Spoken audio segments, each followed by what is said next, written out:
Doktor, konslagerdə mənim qanımı yoxlamışdılar. Mən yəqin bilirəm, birinci qrupdur. Değil.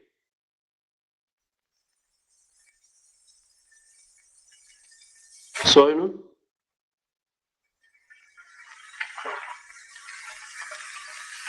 Geçin bu tarafa. Yoldaş komandir. Anjelika. Mən elə bağışlayın. İcazə yoxdur dedim. Yok, kalabilirsiniz. Yoldaş komandir. Garanti. Garanti tutabilmedik. Parol değişin. Oldu. Ulan çıkanı yanıma. Kapitan Lyubimov, ekstra. Karargaha reis təyin edilirsiniz. Ne? Bak ben Alman dilini bilmirəm. İtalyanca güclə danışıram. Birbirimizi anlarıq. Baş Ulan çıkan. Gizli merkezi rahatsıya çağırın. Başdı. Yubanmadan dislokasyonu değişmeli. Oldu. Yaralıları götürmek. Şimalı garibe hareket etmek. Oldu. Partizanlar Avrupa'dan gelir daha, bizim yerin düşmez sağlık Allah'a.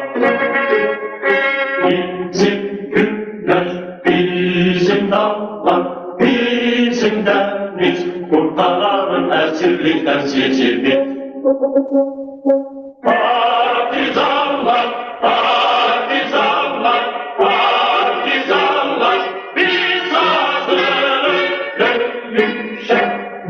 Koymuşlarla eşitlensin, buna benim söyleyişi sevmişem. Koymuşlarla eşitlensin, buna benim söyleyişi sevmişem.